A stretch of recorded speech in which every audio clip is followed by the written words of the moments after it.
नेहमीप्रमाणे उद्धव वाकरेंनी, हो मी त्याला वाकरे म्हणेन, कारण का जिहाद्यांच्या समोर वाकून वाकून त्याचा कणाच मोडलेला आहे, त्या उद्धव ठाकरेंनी आमचे मुंबई भारतीय जनता पक्षाचे अध्यक्ष अमित साटमांच्या आडनावाबद्दल जे अपमानास्पद शब्द काढला, त्याच्यामुळे ह्या उद्धव ठाकरेला आता कोकणाच्या जनतेची ताकद काय असते हे दाखवून देण्याची वेळ आलेली आहे. आमच्या कोकणात, आमच्या सिंधुदुर्गात, आमच्या रत्नागिरीत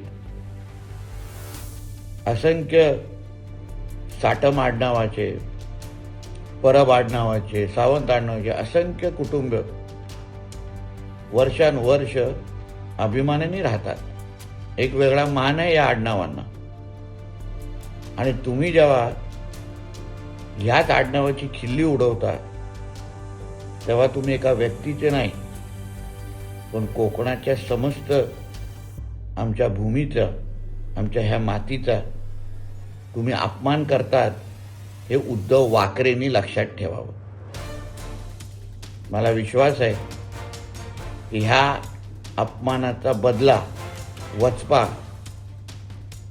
मुंबईतला राहणारा माझा कोकणातली जनता निश्चित पद्धतीने मतपेटीतून दाखवून देईल. आणि अमित साटमजींच्या मागे कोकणातली जनता किती ताकदीने उभी आहे ही मतपेटीच्या माध्यमातून दाखवून देईल.